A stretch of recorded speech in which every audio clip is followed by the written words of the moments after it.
Oiê! Boa noite, Ângela Dipp. Que prazer ter você aqui, querida. Você está Ah, bem? eu adorei esse teu cabelo, tá maravilhosa, maravilhosa.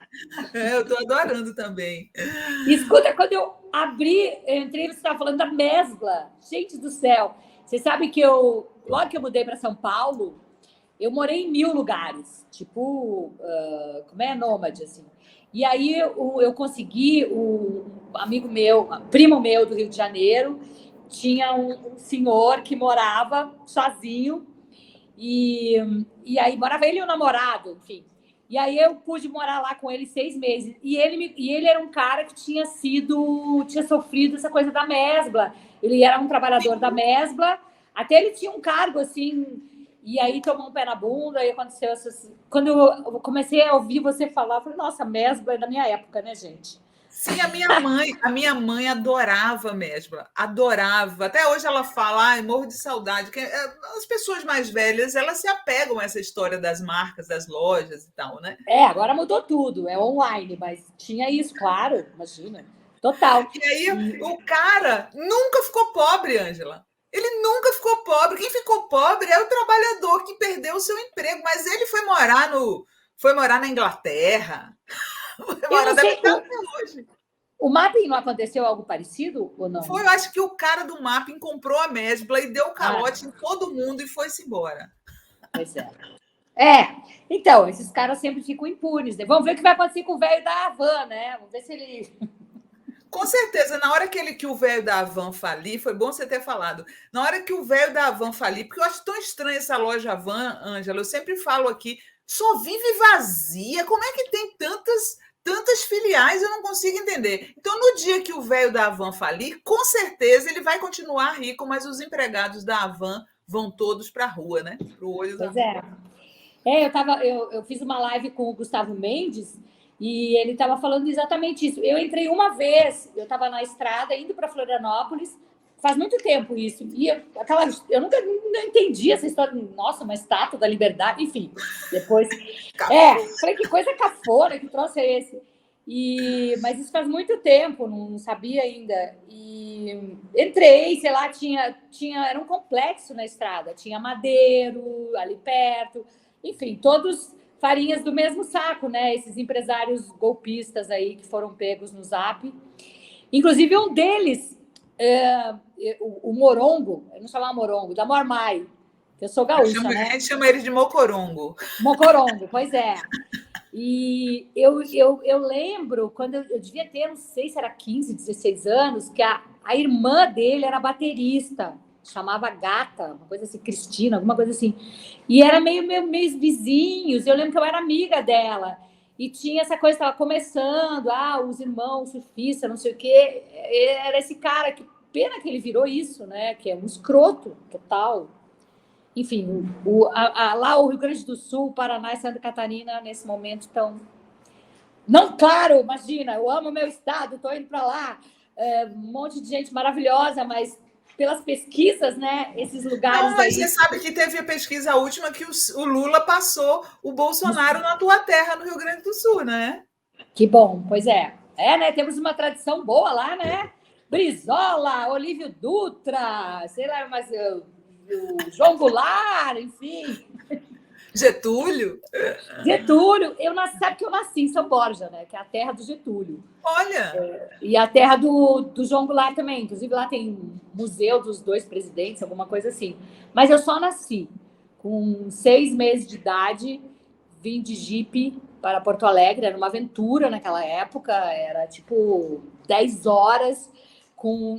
Acho que aqui em São Paulo não se fala peral. Mas peral é assim, você está na estrada e de repente tem um penhasco, assim. E era tudo de chão, né? E chovia, era uma super aventura. Mas enfim, eu era nenê, né? Não sabia. Mas assim, meu pai conta como é que foi essa história de só nasci. Depois, muitos anos depois, eu voltei umas 3 vezes seria lá. uma ribanceira? Mas é um negócio, é um penhasco, assim, sabe? Que você Penhasco. olha da estrada e tem um. Se você cair ali, tchau, Sim. né? Não tem. Eu já entrei de sola, né? Já entrei falando um monte de coisa, você nem perguntou nada. Tudo bem, pessoal? Ó, tem um monte de gente aqui. É a Penélope cor-de-rosa do Castelo Rá-Tim-Bum? Sim, é a Penélope, imortal Penélope.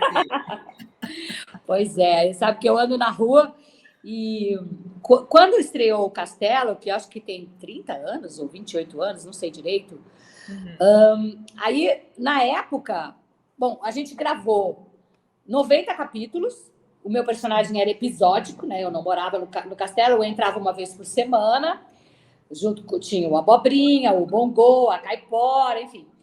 E nós gravamos, foi um pool de empresas que fez o programa e tal, e depois estreou. E aí virou um puta sucesso, mas já estava tudo gravado.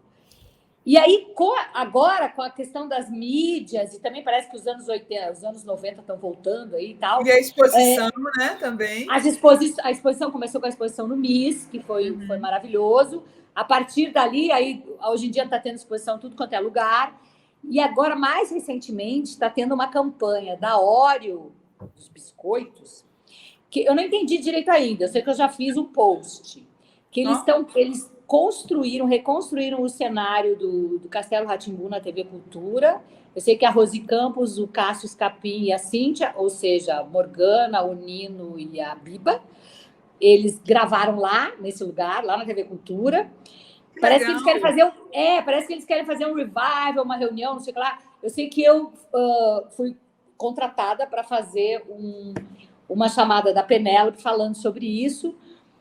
E gravei, enfim, já foi postado, mas não sei não sei tudo que vai rolar, mas é uma espécie de campanha aí que eu acho que para dezembro eles querem fazer um revival. Eu estou me sentindo meio Friends, assim, sabe? Reunion. E é muito doido, porque agora eu ando na rua e também por causa das mídias sociais, os fãs cresceram, né? Antes, quando estreou, os pais me obrigavam a me transformar em Penélope, tipo assim, ela é Penélope. E eu imagino, não tem nada a ver com a Penélope, né? Ainda mais que. Bota a foto, tem uma foto da Penélope que eu separei. Olha aí, gente, a Penélope. Aí já é mais recente da época da exposição. Isso, mas ela está aí com a. Como é o nome da cobra? Com a Celeste. Com a Celeste, né? Está aí com a Celeste. Você sabe que eu tenho 2 filhos com uma diferença muito grande de idade, Ângela, então eu vi o Castelo Rá-Tim-Bum 2 vezes. Que maravilha! Você sabe que eu assisti o Castelo, episódios que eu fiz, tipo agora, uns anos assim, porque na época eu não via, eu quase nunca assisto televisão. Eu passei um casamento inteiro sem a televisão. Bom, hoje em dia não precisa mais televisão, mas antes era pré-internet, né? Então, uma pessoa não ter a televisão em casa já era uma loucura. Mas o que eu quero te dizer assim, que aí eu ando na rua, os fãs cresceram, eles me reconhecem muito pela voz. Eles falam assim, sendo que a voz da Penélope é muito mais. Nino, onde está? Né, mais fininha. Então, naquela época, os pais falavam, ela é a Penélope, e a criança me olhava assim, não é a Penélope. Aí eu tinha que provar que eu era Penélope, então eu tinha que fazer a voz da Penélope, blá, blá, blá. Hoje em dia, não, eles me reconhecem, porque cresceram e tal, e aí tem aquela velha assim, meu Deus, eu virei jornalista por sua culpa, né? Eu acho, sei lá. E tipo, você fez parte da minha infância, né? E aí eu sempre falo assim, eu me sinto super velha, né? Porque eu já fiz parte da infância, né? Mas eu adoro, eu amo, me sinto assim muito feliz, privilegiada por ter participado desse programa, que é um programa muito legal, né? Virou um clássico, né? Isso que eu ia dizer, é um clássico. Porque ele não tem... primeiro que as crianças consumiam alta cultura ali de uma forma lúdica, né? Tinha Salvador Dalí, tinha poemas da Cecília Meirelles e de tantos outros, músicas, aprendiam sobre música e épocas históricas, tudo. Eu tive essa experiência, eu fiz uma novela Carinha de Anjo, que também é um puta sucesso entre as crianças, e aí eu levei tinha 19 crianças no elenco, né? Então eu levei alguns deles para ver a exposição, sem eles saberem nada da exposição, né? E eles gostaram, sem eles saberem nada do Castelo, nunca teria assistido o Castelo. Então, nesse sentido, é um clássico, né? Porque assim, é datado, mas muito pouco. Eu estou falando contigo e está toda hora entrando aqui os negócios da pesquisa, da Datafolha. O pessoal falando, né? Não, 51% dizem que jamais vão votar no Bolsonaro. Aí, além desse dado que você deu, 45 a 34, tem um negócio de 53 para 30, eu acho que é o segundo turno. Votos válidos. Votos válidos. Pois é. Votos válidos. Então, assim, existe a chance. Segundo turno, olha aí, ó. Augusto Santana, Datafolha Presidencial, segundo turno, Lula 53, Bolsonaro 39, né? Mas ainda dá, eu acho, para ganhar no primeiro turno. Eu achei curioso que o Lula, o Bolsonaro oscilou 2 para cima e o Ciro oscilou 2 para baixo. Quer dizer que os 2 pontos do Ciro foram parar para o Bolsonaro? Por que será, né, Ângela? Que coisa curiosa. Acabou de entrar aqui. Datafolha diz que 77% já tomaram a decisão. Não sei. Entra correndo e sai correndo aqui que eu estou falando. Olha só. Não, o Ciro, eu fiquei. Assim, eu achei ele um cavalo, já achava, né? Mas ele foi tão deselegante com o Lula no Jornal Nacional. Não foi o Jornal Nacional no nome do debate, né? O Lula ainda foi mais deselegante ainda, e ainda assim ele. Sim. Quero que se foda. Dá muita raiva, né? Eu vi que você postou pedindo voto para o Lula no primeiro turno. Tem aí o print, não tem, Gui? E aí eu queria te perguntar, depois que você pediu voto para o Lula no primeiro turno, né? Você sofreu muitos ataques dos Cirominions? Na verdade, não foram muitos ataques, não, mas foram pessoas falando assim: é um pensamento medíocre você falar isso, eu voto em quem eu quiser. Só que, assim, eu também acho que a pessoa não tem que votar, não tem que ser voto útil, bababá, pode ser voto nulo, mas acho que a gente está vivendo um momento muito perigoso. Não é uma eleição comum, né? Então, não dá para brincar. Essa história que a gente está falando toda hora, civilização contra a barbárie, fascismo, democracia, né? Imagina esse homem de novo. Porque, assim, é legal que se decida no primeiro turno, porque se for para o segundo turno, tem chance, tem perigo desse demônio ser eleito, né? Então, as pessoas meio que falaram isso. E aí eu também postei uma coisa do Projetemos, né? Que fala assim, não deixe para fazer no segundo turno o que você pode fazer no primeiro. Vamos se livrar logo, né? Resolver logo no primeiro turno. Imagina eu ter que aguentar mais esse assunto, mais bolsonarista matando. Ai, pelo amor de Deus. Dá para entender, né? Ele não quer a polarização, fica chamando a polarização de odienta, e, no entanto, ele quer aumentar. Olha aí o tweet da Ângela. Seu voto no Ciro ajuda a eleger o Jair. Né? Quando você falou isso, porque eu não posso falar um A do Ciro nas redes sociais, que eles vêm para cima de mim com uma fúria muito similar à dos bolsonaristas. Né? Você sofreu esses ataques?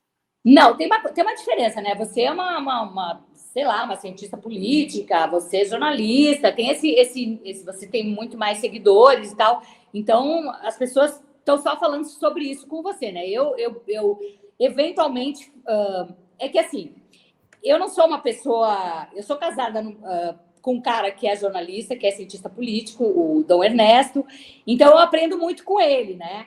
Uhum. E eu imagino que mesmo se eu não estivesse com ele, é um momento que todo mundo tem que virar meio ativista, um momento muito perigoso. Porque eu sou artista que faço muito humor. Óbvio que quando tem esses momentos a gente fala de política, eu gosto de falar com humor, mas assim, eu não entendo tanto. Só que nesse momento, acho que é um ponto positivo do Bolsonaro, assim. A gente acabou tendo que estudar, tipo assim, a Anitta foi saber o que é legislativo, executivo, e muita gente, até e eu, inclusive, porque a minha história, eu fiz faculdade de Direito em 78, 79, quando era a formação do PT, né? Eu fazia PUC no Rio Grande do Sul. Eu vi o Luiz Carlos Prestes falar. Opa, olha só! E assim, eu me apaixonei pelo guru político da faculdade, que depois foi até expulso, né? Porque, enfim, aquela coisa que os caras faziam política e não podia e tal. E aí, ali me interessei, comecei a ler livros, assim, Marx, como é que é a origem e tradição da propriedade privada, livros Olha sobre só! o combate A sexual. Penélope gosta de a Penélope marxista. Podia fazer uma versão marxista da Penélope toda vermelha, né? Na verdade, eu não sei muito, entendeu? Eu sei muito pouco, claro. Mas que nesses dias eu vi um cara entrevistando uma mulher, acho que ela era jornalista, economista da Jovem Pan, e ela falando, não, eu não li, mas eu vi o musical, então, Ai, sabe? o debate entre o Elias e a Renata Barreto. Nossa, ela pagou muito mico, né? Pois é. Então, eu acho que eu seria um pouco, claro que eu não ia estar do lado errado da força, mas eu seria um pouco essa pessoa aí, sabe? Eu li o Capital em quadrinhos, assim, né? Mas, enfim, aí eu li o Combate Sexual da Juventude, A Nova Mulher, do Engels, todos os, sei lá, o Alex Polar, os poemas de todos os torturados, o Campo Minado, blá, blá, blá. Porque, você vê, né? No meu caso, eu agora fiz esse stand-up, né? Que eu sempre fui muito pautada pelos homens, assim, né? Eu sou uma mulher de 60 anos, eu sou daquela época machista e tal, né? Então, tem muita coisa em mim disso. A Então, influência intelectual, né, da gente era muito masculina, né?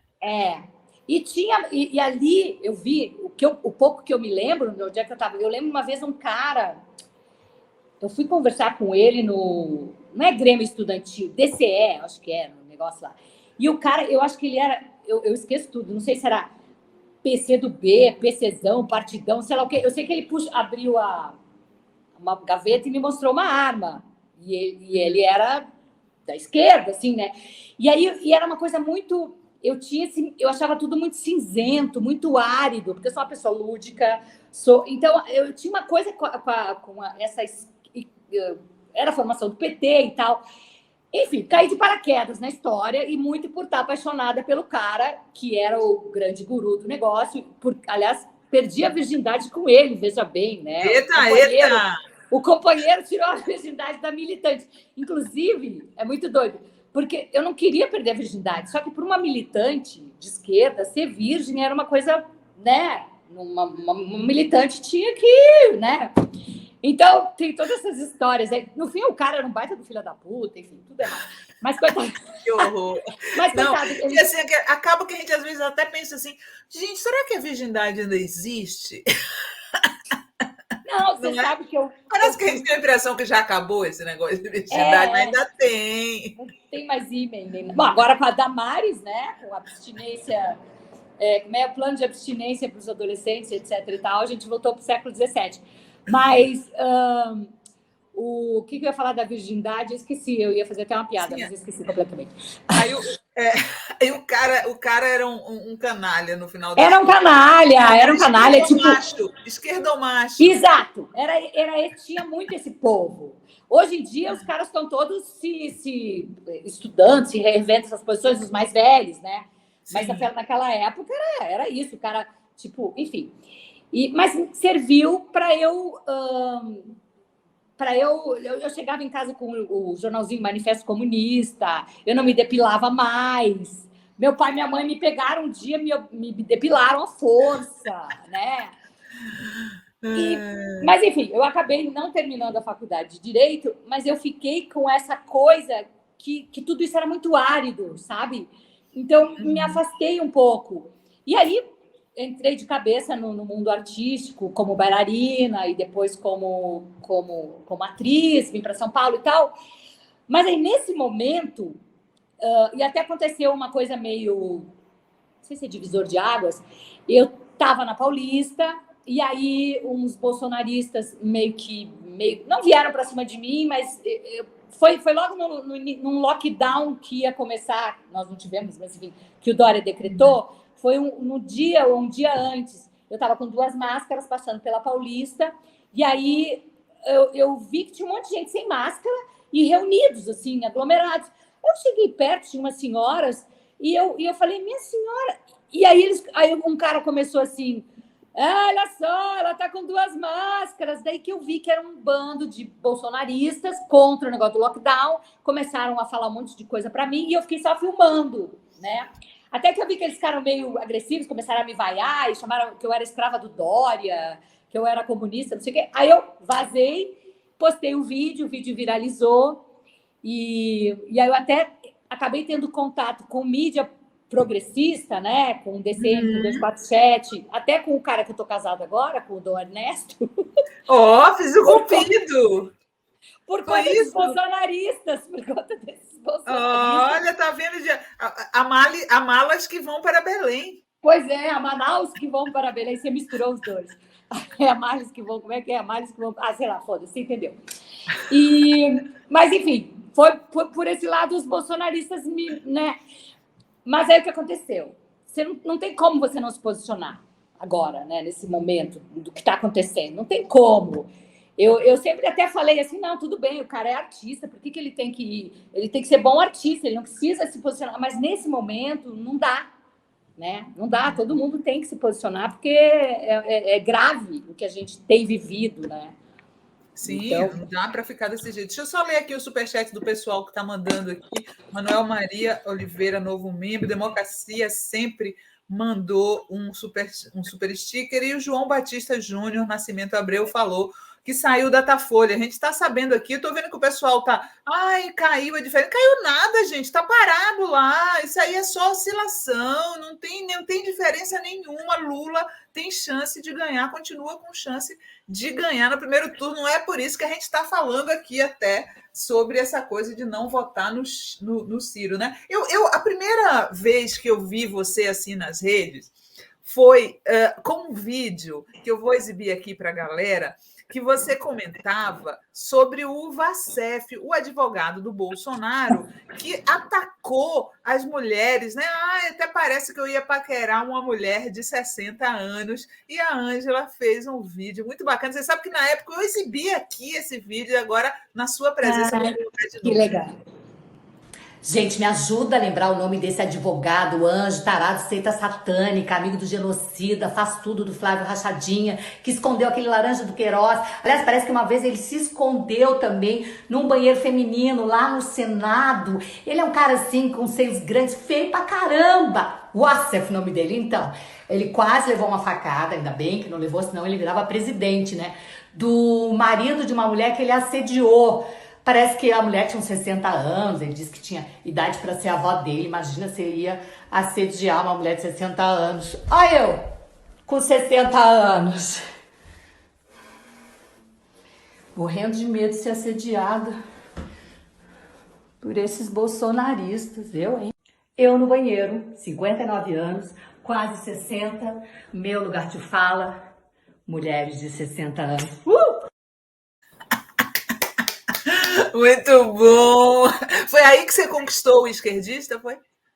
Não, foi com o ataque dos bolsonaristas. Eu estava com ele quando... eu estava no sítio, a gente estava no sítio com os amigos, e aí eu vi no Twitter essa história do qual eu falei, ai, gente, eu vou lá no banheiro que me deu uma ideia. Aí eu fui lá pro banheiro, sol e tal, eu tava de maiô e tudo, e aí gravei, postei e tal, e engajou, porque bunda engaja, né, meu amor? Bunda engaja sempre, claro. E aí fui atacada pra caramba, claro, véia, coroa, puta, louca, desesperada, como agora que eu postei, eu fiz um também que talvez você tenha aí, que é da história do 7 de setembro. Vou mostrar daqui a pouco.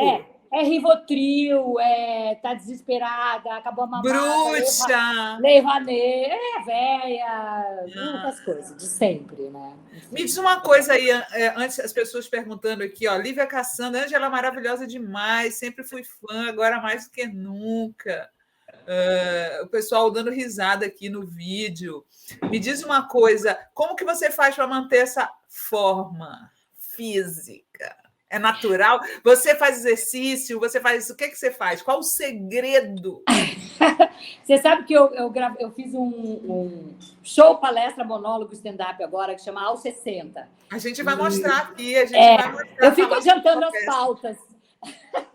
Daí é uma aventura hormonal, da puberdade à menopausa. E aí eu conto do ponto de vista dos hormônios. É uma coisa engraçada, mas tem bastante conteúdo. Eu pesquisei bastante sobre essa questão hormonal, que é uma questão forte na vida das mulheres, mas nós somos pessoas que ciclam, né? E isso faz toda a diferença. para o bem e para o mal. Mulher de fases, como diz o mulher Raimundo. De fases, total. Mas assim, e aí eu vou ampliar isso para falar vai ter um sobre exercício, sobre beleza, aí entra dieta, exercício, blá blá blá, que é isso que você perguntou. Eu fui bailarina, né? Então, assim, o meu início artístico foi como bailarina, 7 anos balé clássico, depois depois eu fiquei mais focada em Martha Graham, que é técnica de dança contemporânea. Então, assim, para mim, me mexer, exercício, é tipo escovar dente, sabe? Eu não consigo, eu tenho que acordar, o Ernesto até fala, vai lá gastar um pouco de energia, senão você fica insuportável. É uma questão de saúde pública fazer exercício, porque eu estou acostumada com isso. Então, é uma coisa que eu gosto. Mas mesmo assim, tive questões com transtorno de imagem, por ser bailarina, que eu sou de uma época que você tinha que ser super magra, né? Hoje em dia tem toda essa coisa totalmente diferente com o corpo da mulher, mas eu sou daquela época. Então, eu fiz tudo que foi dieta, tudo que foi exercício, de moda, fora de moda. Eu não tinha problema com engordar. Chegou uma época lá pelos, acho que foi 20 e poucos anos, 25 anos, que daí eu engordei muito quando eu cheguei em São Paulo, engordei e tal. Fiz plástica, fiz lipoaspiração, coloquei peito, já fiz plástica no rosto. Então, assim, eu sou uma mulher vaidosa. O fato de eu ser atriz dobrou isso, né? Porque tem a coisa da imagem e tal. E também por ser de uma época em que, por exemplo, você tá aí com o cabelo grisalho, né? Eu ainda não tive essa coragem, um pouco por conta da minha profissão. Claro. E na pandemia quase que eu fiz isso, porque eu fui para passar uma semana na casa da minha mãe em Torres, no Rio Grande do Sul, e acabei ficando 6 meses. E a gente não sabia, né? Cada hora eu falei assim, não, daqui a pouco a gente vai... No fim, passados esses 6 meses, eu poderia ter até feito essa, como é que chama? Transição capilar. Mas ok. Então, assim, eu sempre nunca fui de beber, nunca fumei, sempre fiz exercício, fui 23 anos vegetariana, o que não quer dizer que seja uma coisa boa ou ruim, mas enfim, isso aconteceu na minha vida. Fiz muita cagada, fiquei 10 anos sem tomar sol, que não é bom, né? Claro que tem a questão mas da deixa dose. A pele sem manchas, né? Também. Sabe a minha mãe, por exemplo, ela nunca gostou de tomar sol. E não tem nada de mancha no rosto, né? Eu tenho pouco, né? Eu tô maquiadinha, assim. Um pouquinho eu tenho, mas não é... Eu sempre cuidei... Quer dizer, até uma certa idade eu não cuidava. Tipo, 21 anos eu não cuidava. Nem tinha essa coisa de protetor solar, né? Eu ia pra Praia do Rosa, lá em Santa Catarina, provavelmente do lado do Morongo, do Mormai lá. Mocorongo, e ficar com a cara no sol, enfim. Mas... então, eu sou uma pessoa que me cuido e sou vaidosa, né? Então, acho que é por isso que eu... E, claro, intervenções que eu fiz. Então, não é aquela coisa, aquela mulher que fala assim, não, eu não me cuido, eu como o que eu quero, eu como arroz com feijão toda hora, eu como doce, eu nunca fiz nada e tô linda. Não, né, gente? Não é... tem um monte de... Tem grana envolvida, coragem envolvida, vaidade envolvida. Eu acho que eu poderia dar umas 3 voltas ao mundo, fazer 3 faculdades na Harvard, comprar 4 iates do Neymar, com tudo que eu gastei. A Jaqueline Ferreira está falando aqui, Dom Ernesto é o marido dela, um casal lindo. A Maria Marta Antunes fala, conservada no formal que está no DNA. Parabéns, fui ver sua idade e fiquei perplexa. Obrigada. Estou aqui.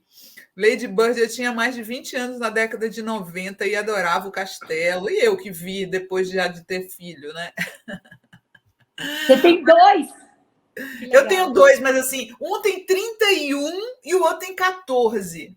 Então, assim, eu vi todos os desenhos 2 vezes. Todos os. Sim. Eu vi Bob Esponja 2 vezes. É muito bom, eu adoro desenho animado. Adoro. Não, tem muita coisa maravilhosa, né? Deixa eu te perguntar uma coisa. A Penélope, ela é muito forte na sua carreira.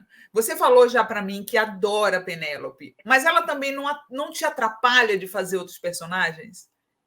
Se me atrapalha, eu não sei, né? enfim.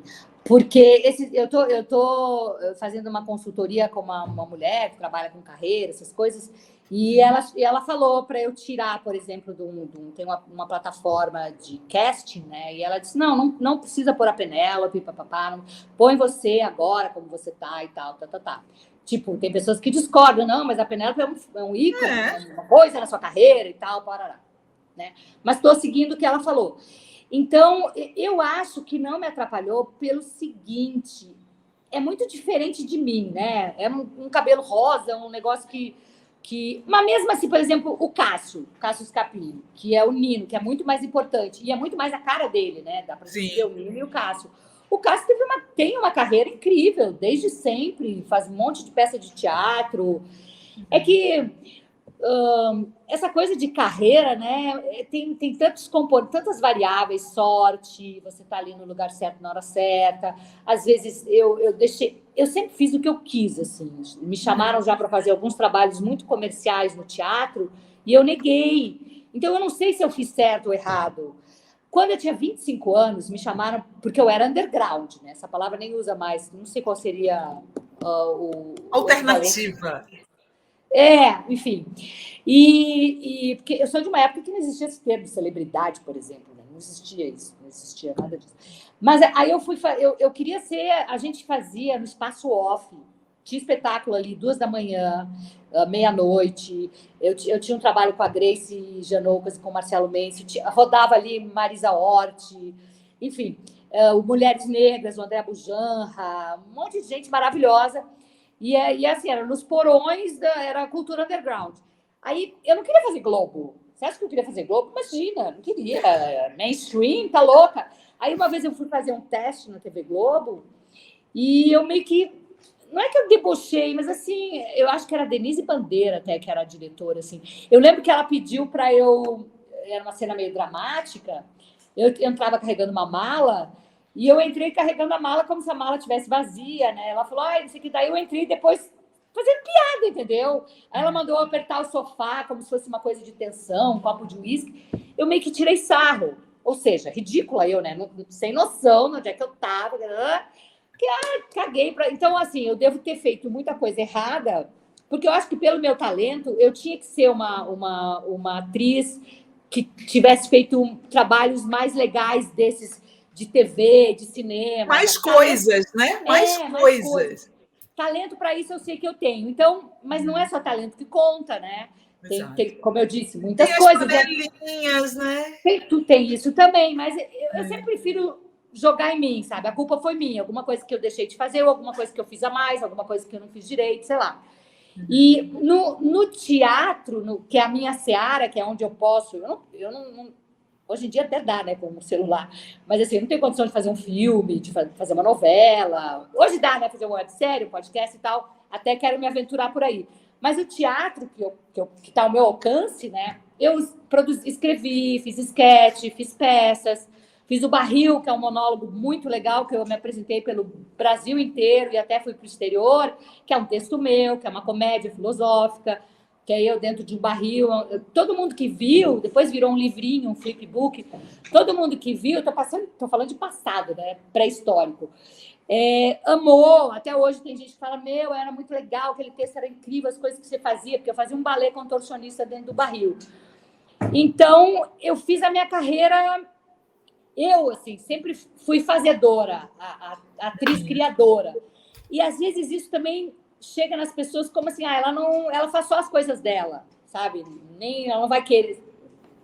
Sim, já afasta, né? O Joari Carvalho está lembrando, porque a Ângela está em cartaz numa série chamada Sintonia. Ele está perguntando aqui, como foi participar do Sintonia? A produção do Condzilla tem alguma diferença da produção das emissoras comerciais comuns? Você faz a mulher de um pastor no Sintonia, né? Isso, é um papel muito pequenininho. Eu fui gravar. Teve duas coisas até que conversam com o momento de hoje, né? Eu estudei um pouco, vi uns tubos de pastoras, e, nossa, eu vi uma falando tipo isso, que a mulher do Eduardo Bolsonaro, uma tal de Heloísa agora, não sei se você viu, ela falou que a bio dela é tipo cristã, mãe e Ela falou praticante. aqui, a gente até fez a live, casamento é submissão. Isso, então, ela falou tudo isso. Ela é praticante de tiro esportivo e cristã do bem, enfim. E aí ela falou essa coisa de submissão. Então, eu vi um YouTube, isso tem uns 3 anos atrás, de uma pastora, a mulher falava super bem, provavelmente vai ser o que a Michelle vai virar, né? E falando sobre isso, que quando entrava a... Mas era tipo isso, quando a mulher resolvia se aventurar e ser, não sei o quê, o demônio entrava pela porta de casa. Então, que você tinha que ser submissa, que era o marido primeiro, era assim, o marido primeiro, o filho homem em segundo lugar, e depois você, né? E eu falei, cara, tipo, Damares, esse discurso todo, né? E aí nós gravamos numa igreja que eu acho que é do Malafaia, é um troço imenso, que Uma tem nave, lá, né? Santo Amaro, não sei o quê, 3.000 lugares, e o palco, ele abre e tem uma piscina, que é para o negócio do batismo lá. Então, no palco tem uma piscina. Eu acho que é do Malafaia, porque eu também eu sou muito assim, me chamaram para a segunda temporada, meio que caí de paraquedas, e daí o Luciano Bortoluzzi, que ele faz no Malafaia, na verdade, né? Uhum. Ele que ficou me dizendo, não, isso aqui é do... Agora, eu não sei quem é que patrocina, não sei, essas coisas eu já não sei, né? Eu fiz a segunda e a terceira temporada, participação, mas foi ótimo. O que eu soube é que parece que na primeira temporada, parece que tinha lá por exemplo, um menino super jovem, ele ficou explicando para a gente... um mundo que eu não conhecia, assim, como é que funciona quando a pessoa, você faz alguma coisa errada, daí a igreja te deixa um certo tempo, tem uns nomes que eu esqueci agora, que você fica meio de escanteio, e aí isso também conversa com uma coisa que eu ouvi hoje. Diz que quando você conversa com os bolsonaristas e você fala do passado do Bolsonaro, isso não, para eles não tem muita... Os evangélicos, de uma certa... Não pega, né? Porque eles falam assim, que depois do batismo, o seu passado é apagado, entendeu? Então, a partir dali, você é uma outra pessoa. Então, o mito... Não interessa. Então, o Bolsonaro tem que ser batizado várias vezes, hora, né? Todo dia tem que batizar. É, isso mesmo. Toda hora tem que batizar para poder zerar, gente. Exato. Semana aí ele falou do imbrochável, tem que batizar de novo. Aliás, a Ângela fez um vídeo porrada essa semana sobre o 7 de setembro. Vou colocar aqui para rodar para a gente comentar.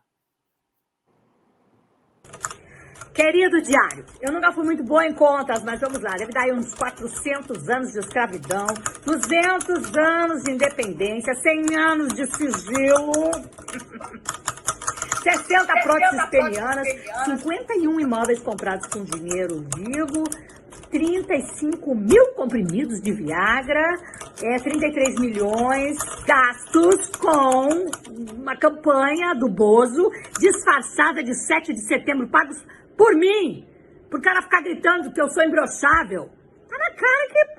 Quantos centímetros será que ele tem de pau, gente? Falando abertamente, coisa de família, né? Bananinha, pá. Michele merece.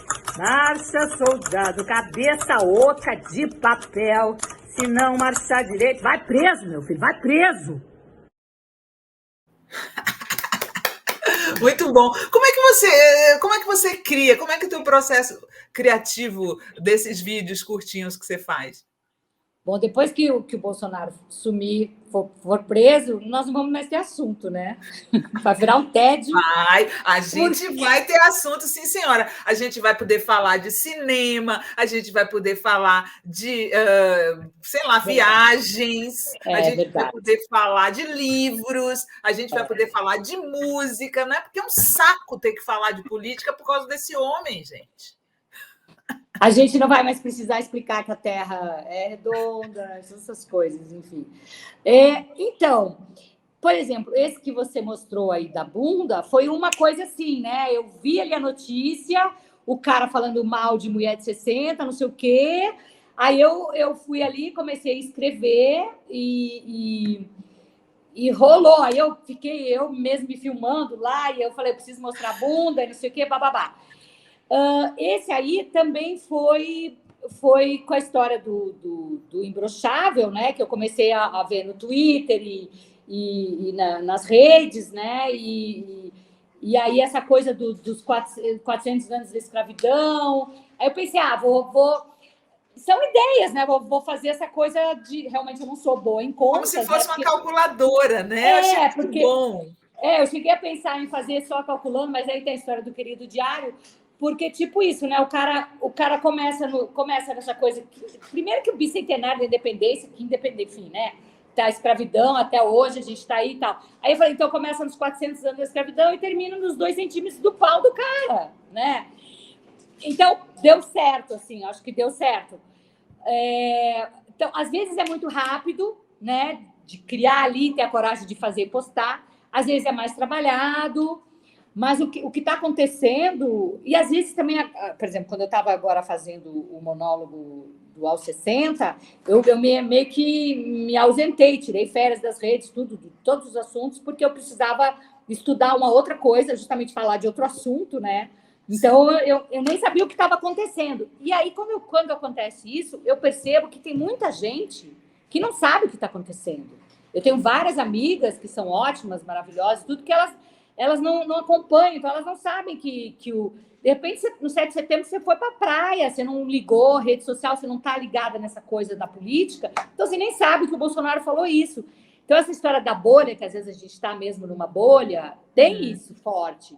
Eu estou casada com um cara que trabalha com isso, tenho me interessado por isso, então estou toda hora, e aí uso o meu humor para fazer uma crítica, que é o jeito que eu gosto, né? Geralmente, assim, às vezes eu faço uns mais sérios, né? Principalmente essas coisas de mulher, aquela história daquela menina que forçaram fazer o aborto, aquela lá em Santa Catarina, aquele cara da Caixa, o presidente da Caixa, né? Tem o coisas assediador. Então, mas na maioria das vezes, através do humor você consegue. Mas esse vídeo aí que eu fiz agora, que você passou, foi super bolsonarista, encheram o saco. Deu mais engajamento por conta, né? Nossa, como eles choram, né? Eles falam tanto. Ai, a esquerda mimimi, vitimista. Eu nunca vi um pessoal chorar tanto quanto o bolsonarista. Eu não posso falar um ar que eles vêm. Ai, não sei o quê, com uma chatice, né? Pois é. Não, o pior é a indigência mental, né? O baixo nível intelectual deles. Total. É uma coisa assim.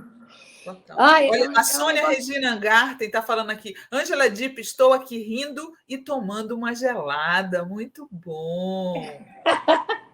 A Áurea Vidal está falando. Vamos falar do Brasil crescendo e as crianças felizes com escolas, os jovens com esperança e tendo certeza de um amanhã melhor, o povo sendo respeitado em suas escolhas de vida. Realmente, Áurea, não vai faltar assunto depois que esse cara sair, pelo amor de Deus. E eu acho que a Michelle vai virar uma pastora dessas, porque sabe que tem uma coisa que me chama a atenção? Ela parece que foi treinada pela Damares, né? Porque ela está falando igual o pastor, né? Sim, mas meu, eu acho que tem é um mercado, né? Nada contra a religião, nada contra os evangélicos, mas contra esses mercadores, né? Exato, vendilhões do templo. Exatamente, né? Então, esse tipo de gente que eu fiz aqui um look no cabelo, não deu muito certo. Você sempre foi assim, engraçada, desde criança? Sim, eu acho que acho que é difícil uma pessoa estudar para ser engraçada, né? Eu acho que você nasce atrapalhada, porque eu acho que tem muito a ver com o ritmo, né? Com a quebra do ritmo, né? A graça. Eu lembro que quando eu era... A primeira vez que riram de mim, que eu lembro, eu amei. Eu estudava piano. E eu tinha 7 anos de idade. E aí, todo final de ano, tinha uma chamava audição, que a gente apresentava para os pais, para todo mundo, os alunos e tal, o que você tinha, um número tocando, e falava um pouco sobre o compositor. Sim. Aí eu cheguei e comecei a falar sobre o Bach, e as pessoas começaram a rir. E eu... Johann Sebastian Bach. Não tinha nada engraçado na vida do cara, mas as pessoas se matavam de rir de eu contando. Aí eu lembro que porque quando você está no palco com a questão do humor, por exemplo, e você faz alguma coisa, fala alguma coisa engraçada, e aí está esperando o riso, e o riso vem, é orgástico, é maravilhoso. Mas ainda quando você nem espera, né? E assim como é horrível quando você lança, né, a piada, né, que se fala, mas enfim, todo mundo entende a piada e ninguém ri, é horrível também, né? Aí tem a técnica do palhaço, que você pula para outra, você não fica chorando ali que deu errado, que senão você vai cada vez afundando mais e o chão se abre e você quer sumir. Mas espera, mas assim, quando riem da gente é muito legal. E aí quando eu fui tocar, era o Pequeno Livro de Ana Madalena Bach, eram músicas mais simples, né? Uhum. Eu errava, eu falava, não, só um pouquinho, e eu começava de aquela espontaneidade de criança que eu perdi muito, né? Mas eu me achava, sabe? E aí eu tocava, não, peraí, eu vou de novo, e as pessoas riam, gargalhavam, né? E aí eu rachava o bico, né? Foi meu primeiro stand-up, assim, né? Verdade. E aí essa coisa de... Então, ali me descobri, talvez, engraçada, e depois, como bailarina, ao contrário, eu fazia até umas coisas de humor, assim, criações minhas, mas me lembro que a mulher falava assim, você é tão dramática dançando que você tinha que ser atriz, só falta falar. E aí, depois eu fiquei muito tempo assim, ascendente em Gêmeos, né? Será que eu sou atriz? Será que eu sou bailarina? Será que eu vou para São Paulo? Será que eu vou para o Rio? Será que eu fico com esse ou fico com aquele? Enfim, ambivalente. Quando você foi para São Paulo, você já pensava em ser comediante ou você ainda estava com balé na cabeça? Não, eu vim para estudar dança com a Sônia Mota, que é uma mestra até hoje, que ela tinha uma técnica que ela criou, que eu achava lindo. Eu vim uma vez me apresentar em São Paulo como bailarina com a minha companhia, não, que eu não era minha, mas enfim, a Córeo Dança Contemporânea. A gente foi convidado para fechar um festival de dança aqui, e aí eu vim para São Paulo. Eu tinha vindo com 14 anos, não tinha nem gostado, achei a cidade horrível, fedorenta e tudo mais. Falei, não, como é que alguém mora aqui? Aí quando eu vim com essa idade, que acho que era 18, eu fiquei encantada com a questão cultural da cidade, né? Eu falei, nossa, eu preciso morar aqui.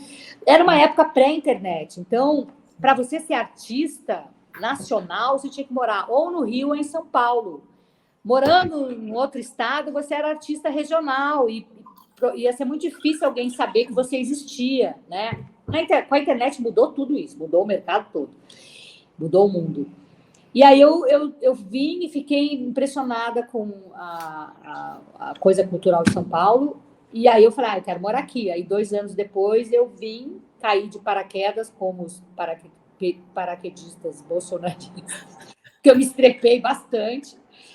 E fiquei 1 ano e meio assim. Eu só não voltei por ser muito orgulhosa. Ralando. Meu pai não queria de jeito nenhum, não queria mesmo. Ele falava, eu não vou ajudar ela, porque daí ela vai voltar.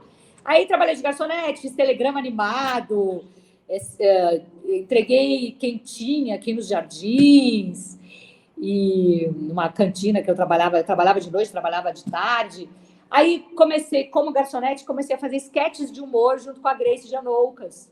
Sim, que é do Tessissana, né? Não, Tessissana foi muito depois. Isso aí era...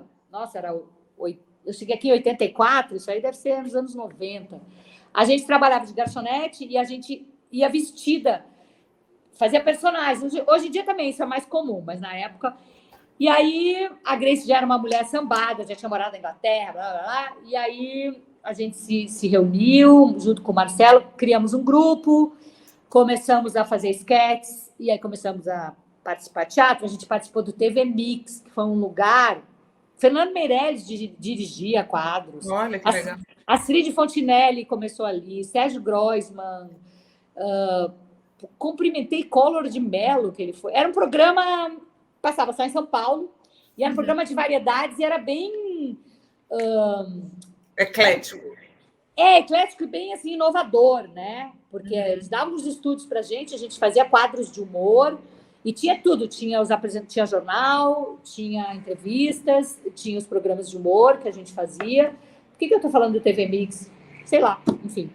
Do início da sua carreira. Olha só, Isso. Democracia Sempre está falando aqui. Parabéns, Ângela Dipp, Sinara Menezes, pelas mulheres inteligentes, lindas e guerreiras que vocês são. Ricardo Bruno Barros, de Arco Verde, Pernambuco. Obrigada aqui, em nome da Ângela. Ângela, eu queria botar aqui o cartaz da peça da Ângela, Tati, aos 60, que eu queria entrar um pouquinho aí nesse... Olha lá.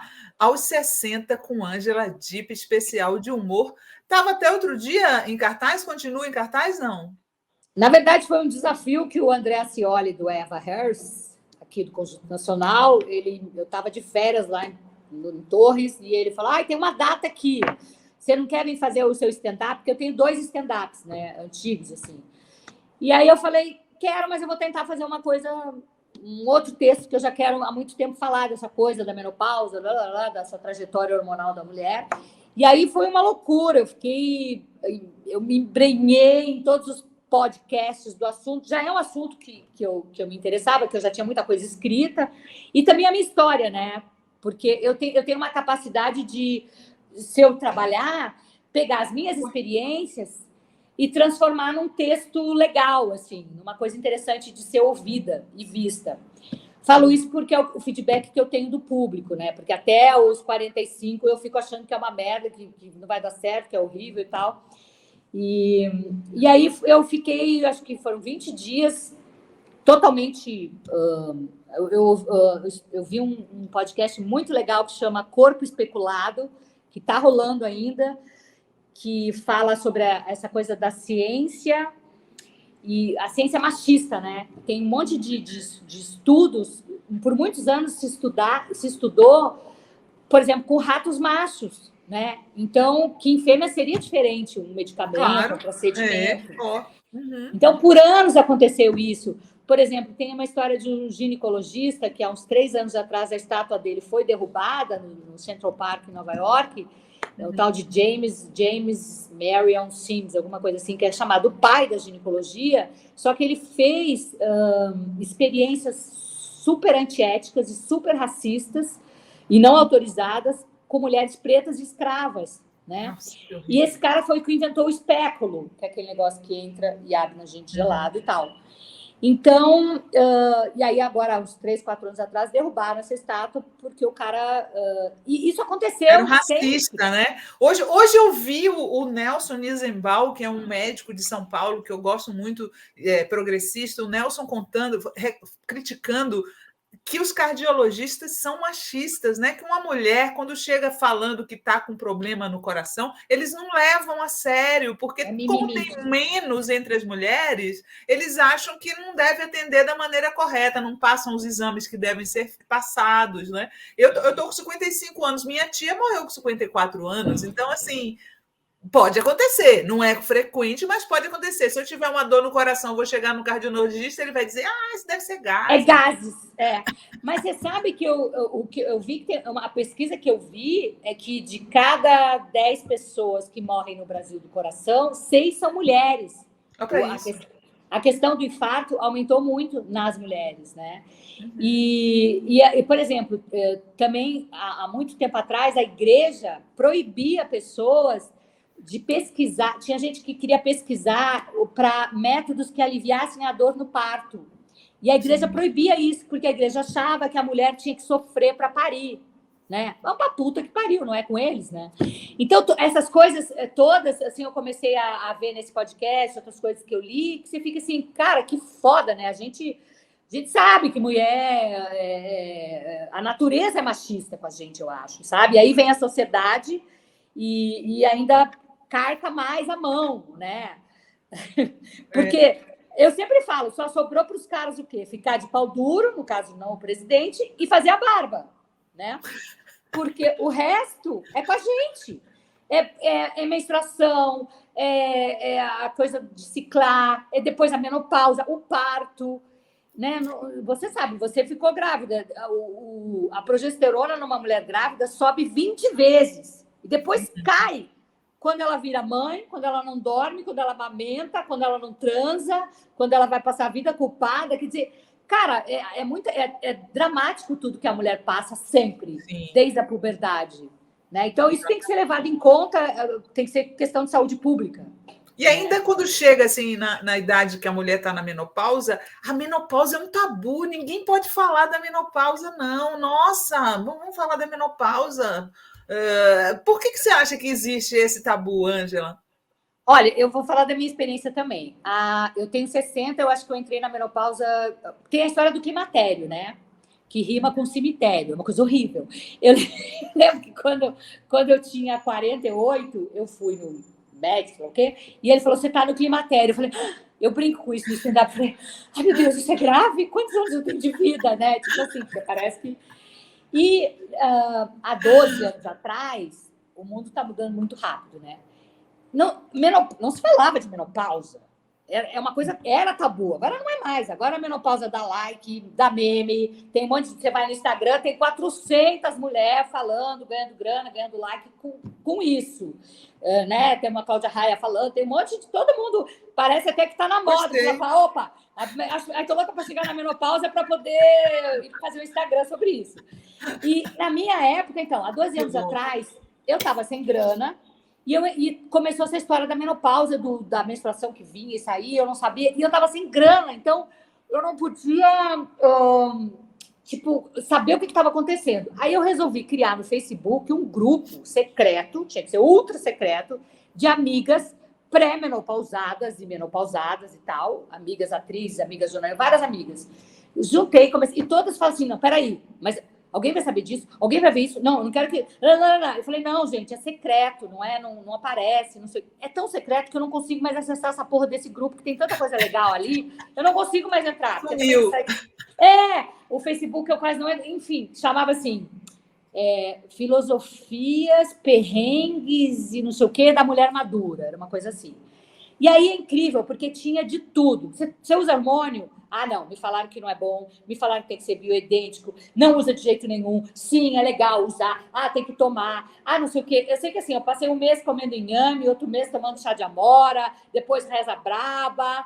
E aí tinha gente dos Estados Unidos que falava, não, aí entrou o cannabis, passa o negócio. Tinha assim, tinha uma ginecologista no grupo, mas tinha a visão dela só, né? Uhum. E tinha muito isso, cara, ninguém pode saber. Aí eu botava a foto do creme que eu comecei a usar na vagina, o Steli, tinha que usar 2 vezes por semana para evitar o ressecamento, para evitar a incontinência, para evitar a dor, transar, não sei o quê. E aí outra falava, não, isso dá câncer. Cara, um inferno. E fui passando desse jeito, entendeu? Ali porque a mulher troca muita informação. A gente, diferentemente dos homens, a gente é uma rede que se ajuda, que se apoia, que conversa, que divide experiência, que conta os problemas. Então, foi uma rede de apoio mesmo ali que eu tive nessa época.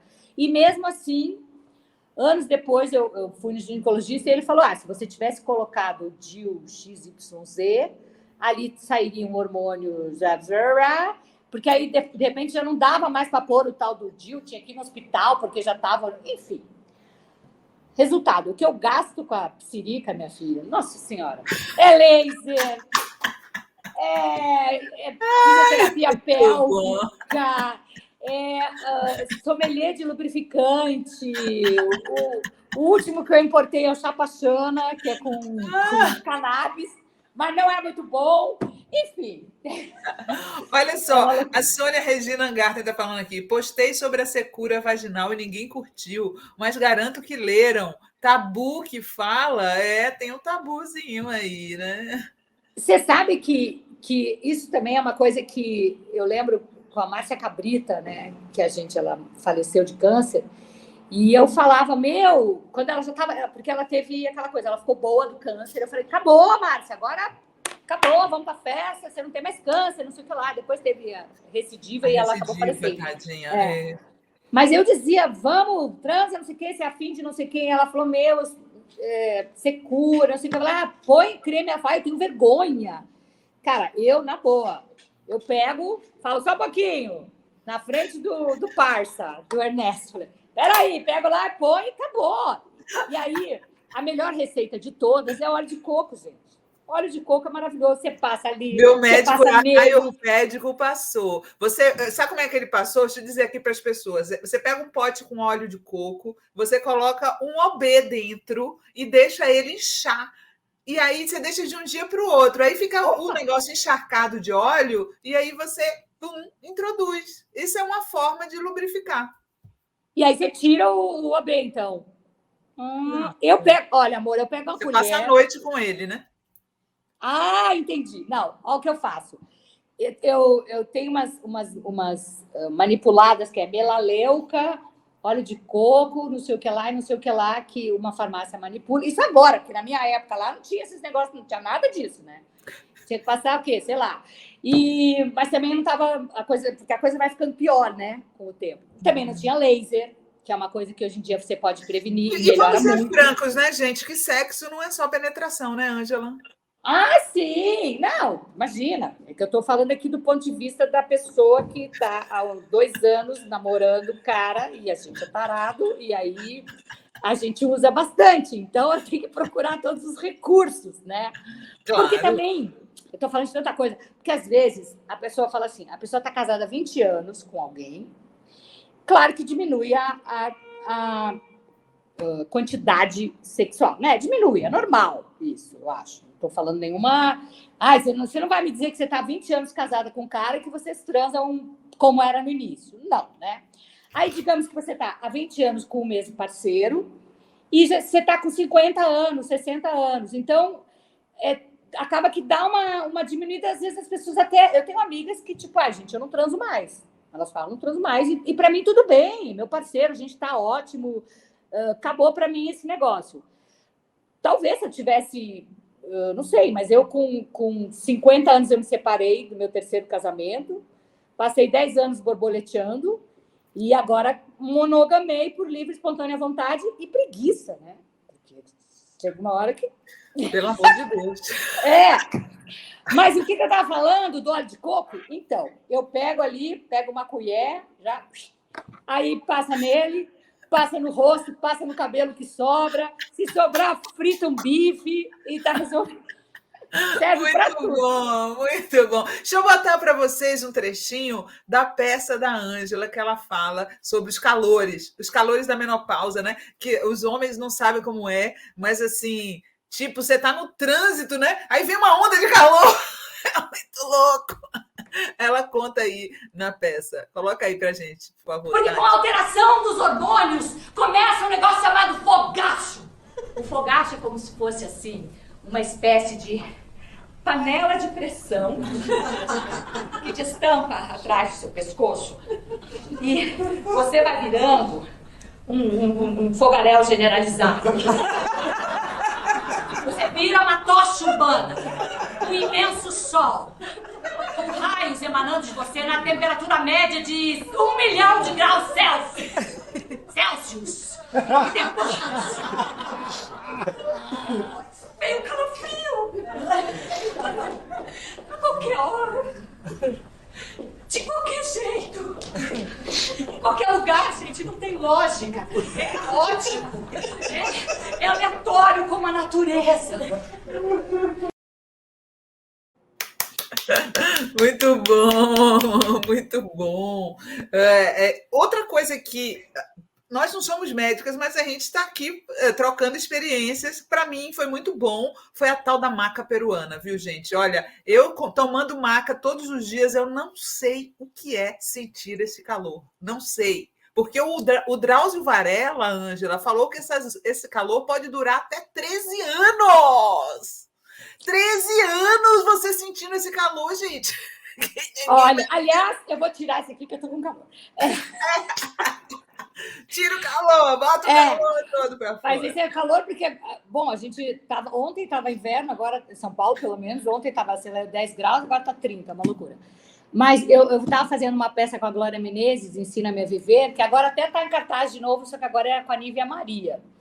E a gente estava no camarim e ela falou, inclusive eu falo isso na peça também, ela disse, olha, eu até hoje, ela tinha quase 80, ela falou, até hoje, de vez em quando, me dá os calorões, assim. Eu lembro, para mim foi assim, foi durante um ano muito intenso, que era o dia inteiro, assim, de noite era pior. E eu tentei até fazer um gráfico para ver se tinha uma lógica, né? Eu anotava assim, tal hora. E não tem lógica nenhuma, não tem padrão nenhum, é aleatório e caótico como a natureza, como a mulher. E agora, é assim, de vez em quando, sabe? Mas eu tomo tudo. É maca peruana, tudo que manda eu tomo. Porque assim, graças a Deus eu estou podendo pagar, né? Porque tudo isso é caro. E... Gasto uma fortuna na piscirica, adorei a frase. Mas é verdade, gente. Para manter o negócio funcionando direito, nossa senhora, tem que ter dinheiro e coragem, né? E conhecimento também. Teve um dia que eu estava lá em Torres na pandemia e eu vi que tinha uma placa assim, placa não, enfim, era estética, não era estética, era fisioterapia pélvica. Como eu tenho dor, claro que eu tenho artrose, todas essas merdas de idade, no quadril, eu falei, cara, é um negócio da pelvis, eu vou ver. Aí eu cheguei lá e eu falei, eu tenho uma dor no quadril. Ela falou, não, fisioterapia pélvica é outra coisa, né? Eu não sabia, porque tem isso também. Pra gente, pra mulher, tudo é muito tabu, tudo é muito invisível, sabe? Vagina, vulva. Você acha que eu fui ver a primeira vez uma história de ver a própria vagina naquele filme, não sei se você vai, Tomates Verdes Fritos, que tinha umas americanas que tinha uma aula e elas botavam um espelho e elas viam eu até hoje não consigo decorar. Não, o que é vagina, o que é vulva, uma é de fora, outra é de dentro. Eu nunca sei. Já tentei aprender, eu esqueço. Enfim. E assim, então, tinha uma coisa de preconceito também. Eu sou de uma família muito preconceituosa. Então, do fecha a perna, do se comporta, do fala baixo.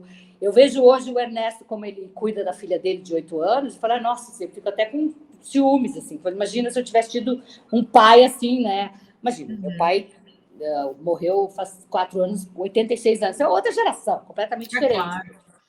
E já me perdi no que eu estava falando. Sobre essa história de conhecer o próprio corpo, né? A masturbação, todas essas coisas são tabus para as mulheres, né? Para os homens, não. E quando o homem faz 13 anos, ele entra no banheiro e só sai quando tem 18. Sempre fazem esse tipo de piadinha com os meninos. Eu sou mãe de meninos, né? E as meninas não podem, né? É como se não existisse o mundo da masturbação feminina, né? Não, eu fui me masturbar, que eu era tão essa coisa reprimida, com 24 anos. Por, sei lá, conversar com uma atriz que era de uma família bababá, e ela me contando, e você vê que loucura, né? Perdi a virgindade com 18, mas aprendi a me masturbar lá pelos 20 e tantos. Olha que doido. E essa coisa da fisioterapia pélvica, por exemplo, aí vem esse machismo da ciência, né? Que também se fala, se os homens sofressem a menopausa, já teriam descoberto coisas muito mais eficientes há muito mais tempo. E a questão da fisioterapia pélvica, por exemplo, depois de uma certa idade, você começa a sofrer, ou pode, né? A possibilidade é enorme, principalmente porque as mulheres estão vivendo mais tempo. Com incontinência urinária, essa coisa que cai o assoalho pélvico, né? Então, eu comecei a praticar, a fazer essa fisioterapia pélvica preventivamente. E é uma coisa que, obviamente, custa dinheiro, né? Só as privilegiadas que vão ter acesso a isso. Mas dá para fazer em casa, né? Aqueles exercícios de Kegel, que é você ficar contraindo os músculos, né?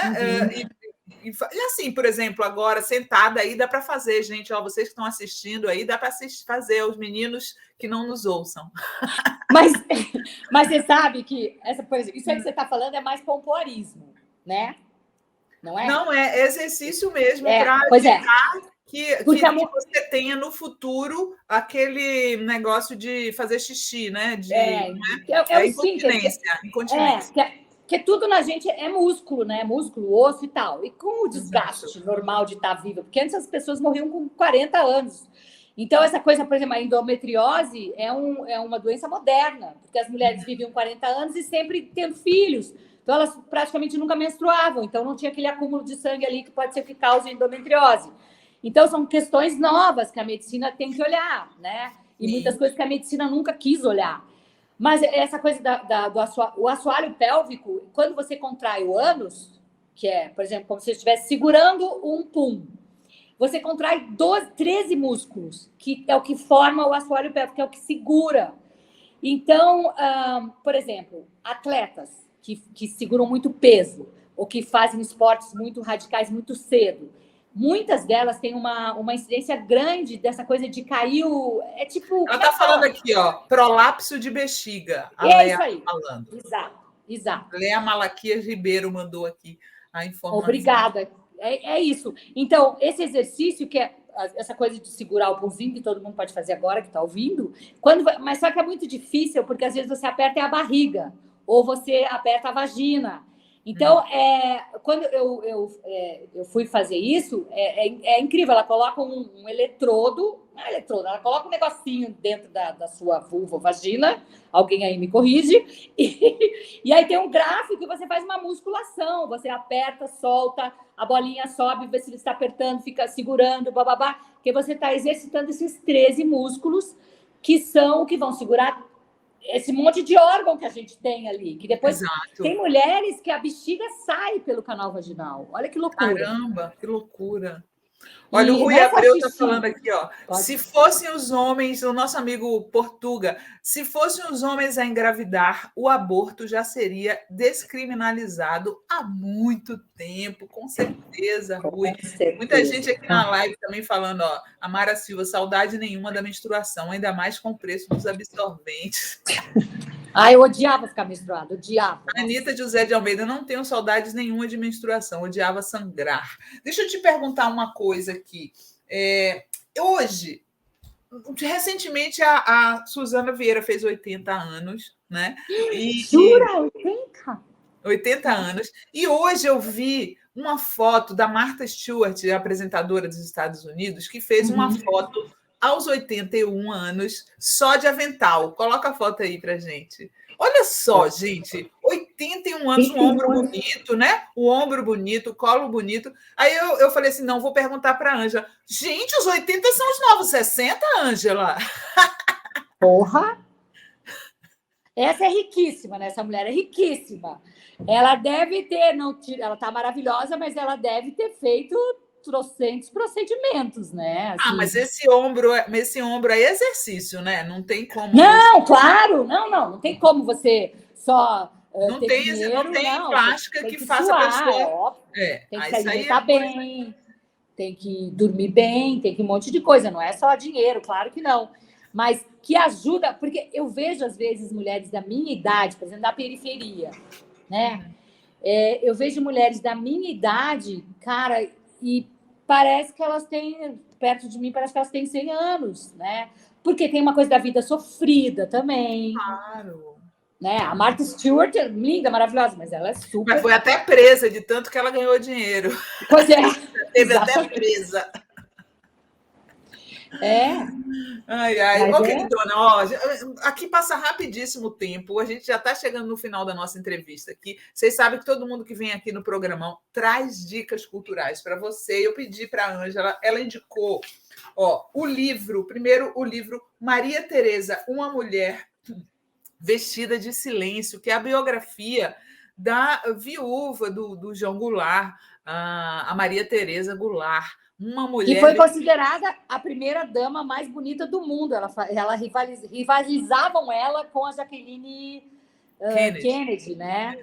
E aí ela fez uma peça, né? Eu fiz uma peça. A peça dela é a Maria Teresa e Denner. A gente tem também a ilustração aí, Tati. Olha aí. Ângela Dipp, Tiago Carreira, Maria Teresa e Denner. Você apresentou quando essa peça? Não lembro dela. Eu estive no Eva Hers um mês, depois no teatro, no UOL, que é o teatro antigo, o Teatro Folha, mais um mês.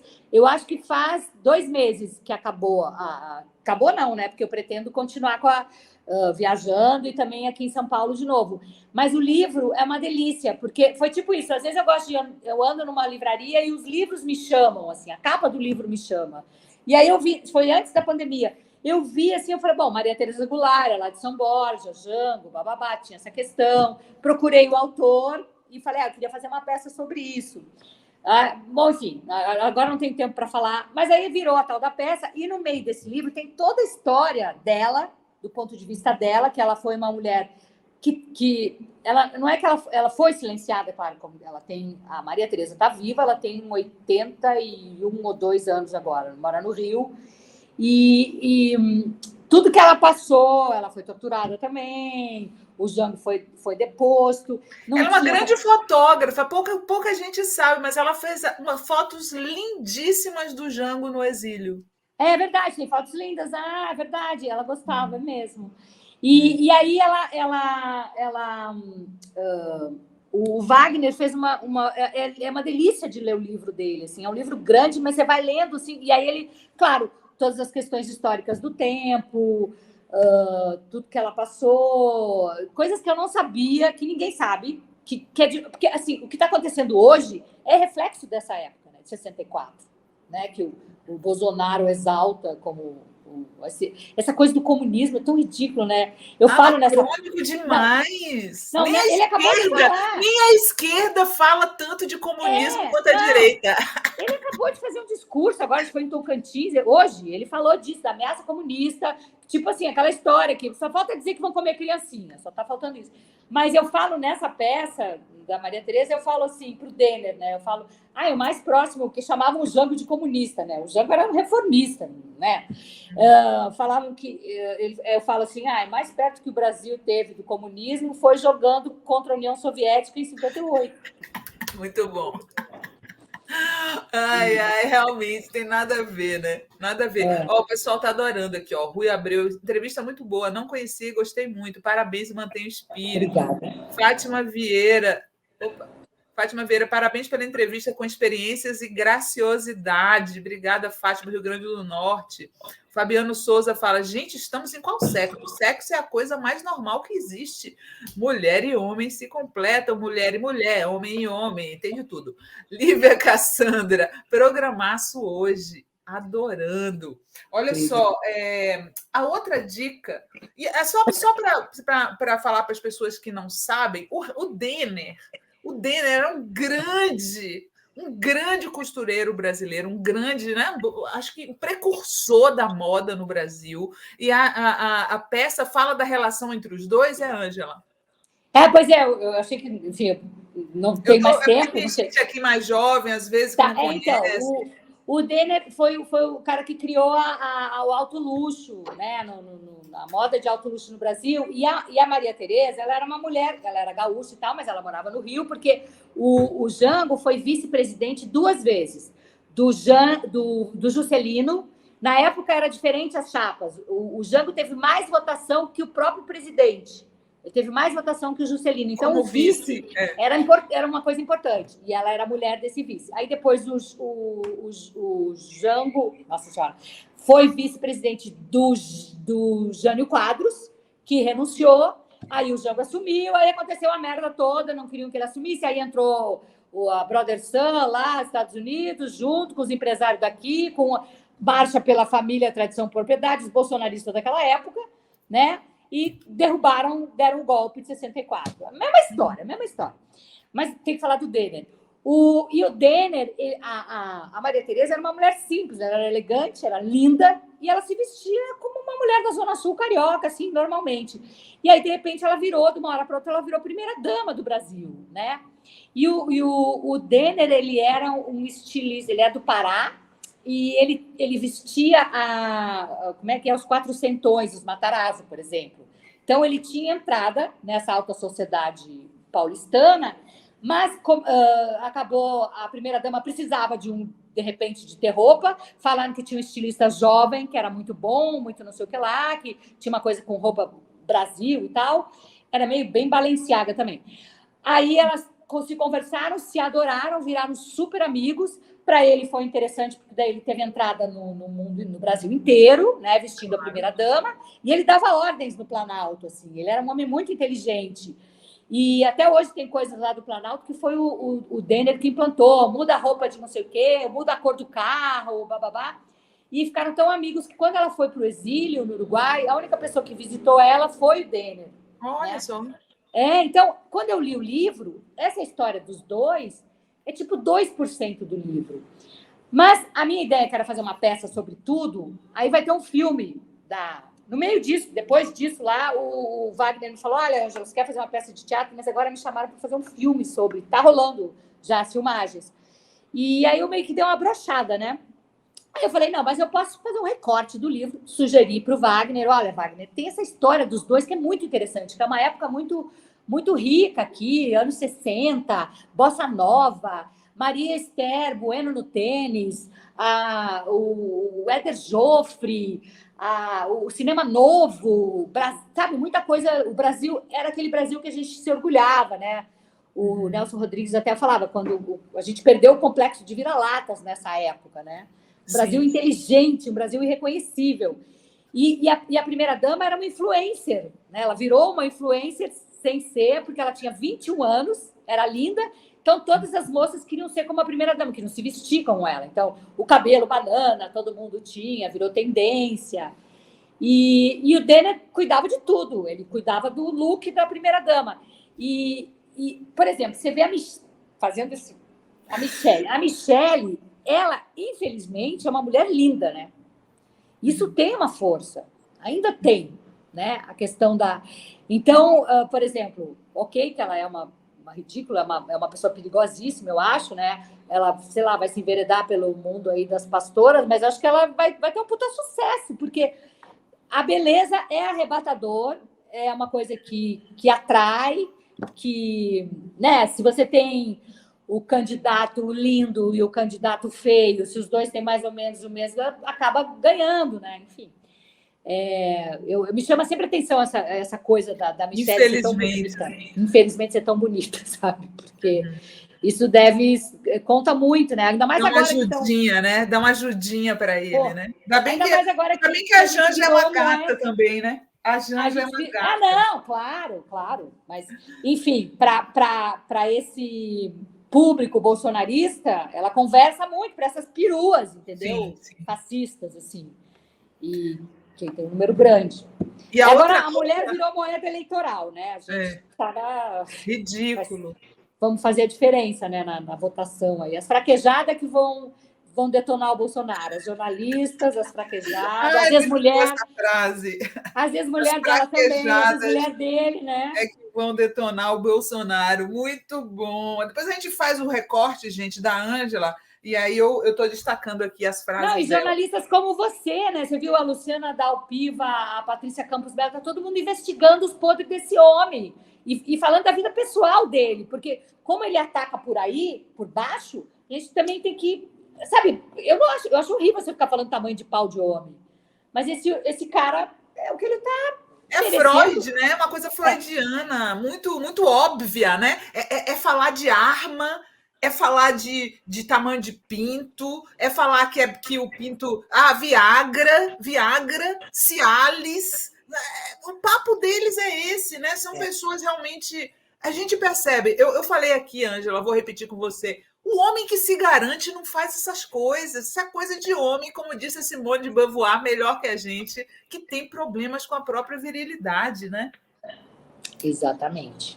E a outra dica da Ângela, para a gente terminar mesmo aqui, é o filme Café de los Maestros. Gente, isso é tão antigo. Isso é muito antigo. Mas é que eu amo. Porque são... Fala aí para a gente por que você está indicando. Bom, primeiro, porque assim, eu tenho essa rixa, né, que as pessoas falam, briga com os argentinos. Eu amo a Argentina, amo o Uruguai, até por serem meus vizinhos lá, né? Eu nasci no Rio Grande do Sul, então tem uma cultura, a cultura do frio, né? Do chimarrão, toda essa coisa que fala muito comigo, né? Por conta de infância e tudo mais. E eu amo música, né? Eu adoro assistir making of de cantor, de show, como é que fizeram o show, do Michael Jackson, This Is It, eu já assisti 200 vezes, como é que se constrói um show, a nota, como é que toca, mais para cá, a linha do baixo, a primeira vez que me mostraram uma linha do baixo foi no disco Sorriso, o Amor e a Flor, do João Gilberto, que o meu namorado músico falou, você está ouvindo, olha a linha do baixo, isso aqui. Eu adoro isso. E esse DVD... é sobre os caras que tocam acordeon na Argentina, que a maioria deles já morreu aí. E também tem duas que cantam. duas argentinas, acho que é Omar, não, essa é cubana, sei lá, estou misturando tudo. Mas, enfim, são vários, o Gustavo Santaolalla, eu não sei pronunciar, sabe aquele Buena Vista Social Club? Sim. Então, ele fez isso com os caras do tango na Argentina. Ele pesquisou todos os caras da antiga, do tango, reuniu eles num show que chama Café de los Maestros, que é emocionante. Ali a maioria tem 75 para cima, por isso que todos já morreram, porque isso aí é antigo. E é lindo. E aí aparecem eles ensaiando, aí aparecem eles falando do tango, o que é o tango, aí eles num bar vendo o jogo de futebol do Maradona, e bebendo, e conversando, e ensaiando, e falando sobre a pausa, o quanto é importante a pausa, que eu não dou pausa, né? Inclusive, o quanto é importante a pausa para valorizar o próximo acorde. Mas eu amo, assim. E mostra Buenos Aires. E aí termina com o grande show, que depois de anos eu tive a chance de, lá em Porto Alegre, estar no Teatro Bradesco, estava por lá e passou o Café de los Maestros ao vivo. Aí eu assisti esse DVD que eu tinha assistido tantas vezes, assisti ao vivo. Mas é uma paixão minha, né? Música. Ângela, querida, foi um prazer enorme falar com você. As pessoas amaram aqui a sua presença. Volte sempre. Muito obrigada aí. E continuamos a nossa amizade virtual. Uma hora a gente se conhece aí em São Paulo. Então, eu agora vou dar o meu depoimento aqui de fã. Eu conheci a Sinara assistindo 247. Aí eu vi assim, eu não sei se você continua lá, era sempre a Tereza, você. Agora eu estou só aqui na Fórum. Você está só aqui, tá. E aí eu adorava quando chegava a parte começava com os velhos, né? E depois terminava com as minas. E aí eu adorava sempre assim, nossa, que mulher incrível, como ela fala bem, como ela é divertida, como ela é incisiva e como ela é culta, enfim. E aí agora estou aqui contigo, muito obrigada, adorei, obrigada aos internautas. Tem muita gente perguntando aqui, ó. Suzane Mendonça, os vídeos da Ângela estão no YouTube, estão no Instagram dela e também no Twitter, Ângela Dipp, assim que ela escreve agora com PPE, tá bom? Tem o YouTube também, mas eu não vou saber. E tem o TikTok, mas eu não vou saber dar o endereço. Procurem aí o que vocês acham, tá bom? Deixa eu só dizer aqui o pessoal falando os elogios para você antes de você sair. Márcia Amaral Ponte de Lima, maravilhosa. Áurea Vidal, amei ouvir e ver você, querida. Luísa Cristina Rodrigues Lage, que mulher top. Fabiano Souza, Mara Mulher. Sônia Regina Angarta, amei tudo, meninas. Eu adoro ouvir as mulheres. Thaís Santos, que programão maravilhoso. Rosana Lage, muito boa essa conversa, adorei. Wallace França, adorei a live. Ednelson Almeida, vou ficar com o queixo doendo de tanto rir. Enfim, foi maravilhoso. Que bom. Um beijo enorme. Tchau, querida. Beijo! Primeiro turno, Lula. Tchau, tchau. Tchau.